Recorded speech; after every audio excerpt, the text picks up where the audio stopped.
बजे से ऑफिस जाता है, 6 बजे आ जाता है, फिर उसके बाद ट्यूशन। उससे ही मिलना है मुझे एक बार। मिल लेना। जिम जा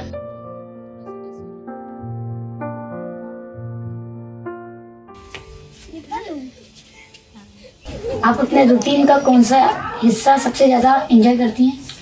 वो हिस्सा जो मैं अपनी फैमिली के साथ एंजॉय करती हूँ, जिससे मुझे घर जैसा महसूस होता है, घर जैसा लगता है। मतलब उन्हीं के साथ बैठ के मुझे मतलब पूरा, अगर मैं फैमिली के साथ नहीं बैठती तो मैं अलग से महसूस करती हूँ, उनके साथ बैठती हूँ तो मुझे घर जैसा पूरा महसूस होता है। आप टेलरिंग और डिज़ाइनिंग का काम करने का डिसीजन आपने कैसे लिया? मैं जब मतलब एक सिचुएशन आई थी कि मैं अपने हस्बैंड से अलग होना पड़ा था, तो उस टाइम पे मैंने ये वाला काम, मेरे को शुरू से पसंद था, तो इस वजह से मैंने ये काम स्टार्ट किया। आप एक सिंगल मदर होके इतने सारे इमोशनल चैलेंज को कैसे हैंडल करती है?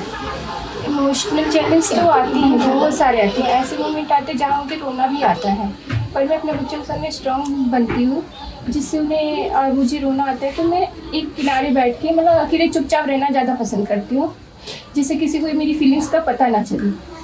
और फैमिली के सामने और बच्चों के सामने और आस पड़ोस वालों के भी सामने मैं स्ट्रॉन्ग ही रहती हूँ, जिससे किसी को ये ना हो कि मैं अंदर से बहुत ज़्यादा वीक रखी हूँ। अगर आप छोटी वाली खुद से बात कर पाती तो आप उससे क्या एडवाइस देती और उससे क्या सीखती? मैं एडवाइस तो ये देती कि जो डर था जो डर है वो निकाले, और वो उसी डर की वजह से मैं आगे ये कोर्स नहीं कर पाई थी। मुझे अपने मतलब थोड़ा, मैं जब कॉलेज टाइम पे आई मैंने कटिंग टेलरिंग करी, उसके मुझे बाद फैशन डिजाइनिंग करना था जो मैं नहीं कर पाई। तो अगर मेरे अंदर वो डर नहीं होता तो मैं वो कर सकती, लड़ सकती अपने घर वालों से कि हाँ मुझे अभी पढ़ाई करना है और मुझे अभी ये शादी नहीं करनी है। और बचपन में जाके तो बचपन में स्केचेस का शौक था बहुत सारा, तो वो उससे डर देती कि वो स्केच बनाती, उसे क्लियर करती, आगे पहुंचती, आर्ट में जाती।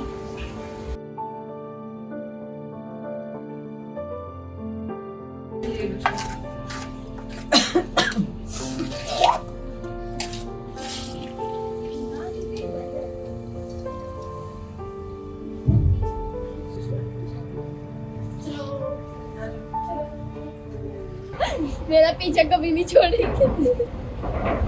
आपका बचपन आपके आज के फैसलों को कैसे प्रभावित करता है?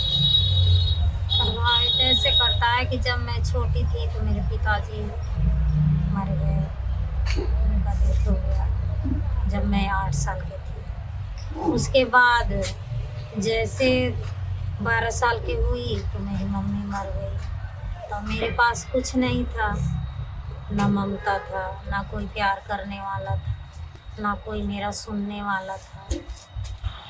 तो ये सब कमी मैं अपने बच्चों को दूर करना चाहती हूँ।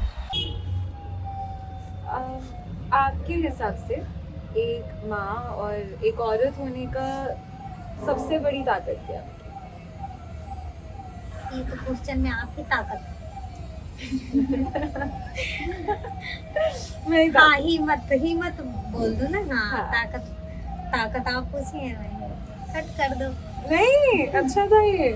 ऐसे कैसे कट नहीं करेंगे। हाँ, हिम्मत होता है। हाँ।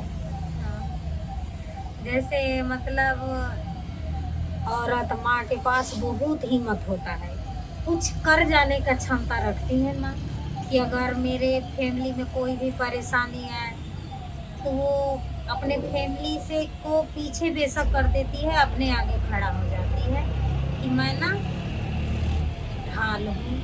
वो ताकत बन के खड़ी हो जाती है, चाहे कुछ भी हो, चाहे आंधी आए, तूफान आए, रोग आए, बिहार आए, कुछ भी हो, वो आगे खड़ी हो जाती है कि मैं ताकत हूँ, मैं सब कर दूँगी, सब सही कर दूँगी।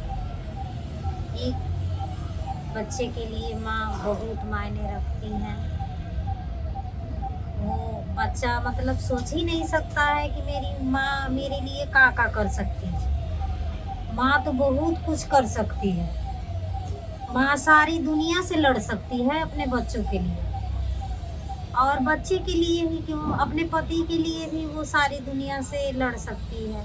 जब भी पति पे मुसीबत आता है तो औरत क्या करती है, पति को मुसीबत से निकालने के लिए उनको पीछे खींच के आगे खड़ी हो जाती है कि हाँ आपका मैं ढाल हूँ, आप मेरे पर भरोसा कर सकते हैं। माँ वो शक्ति है, पत्नी वो शक्ति है जो आदि अनादि से औरत शक्ति बनते आई है। वो शक्ति है पत्नी। इसके अलावा इससे बड़ा बात कहाँ है। सिलाई के काम को आगे कैसे ले जाना चाहते हैं? मैं सोचती हूँ कि जैसे मैं दूसरे की फैक्ट्री में काम करती हूँ, वैसे मैं अपना जैसे 10 मशीन लगा लूँ, उसके बाद 2 4 5 आदमी 10 आदमी के अपने यहाँ काम कराऊँ, अपना लेबर लगवाऊँ। यही सब मैं सोचती हूँ ताकि मतलब मेरा खुद का अपना काम हो। मम्मी और पापा के दोनों काम को आगे बढ़ाऊंगा। और जब ये सारे सपने सबके पूरे होंगे तो तुम्हें कैसा महसूस होगा? जिंदगी मैंने पूरी जी। जिंदगी पूरी जी ली। चलो, जिंदगी की किस मोमेंट ने आपको सबसे ज्यादा मजबूत बनाया? मेरे जिंदगी के वो पल जब पूरा मजबूत बनाया, जब मेरे पति के एक्सीडेंट हो गया, तब तो मुझे लगा कि अब मैं क्या करूं, कैसे बच्चों को पालूं, कैसे अपने पति को इलाज कराऊं।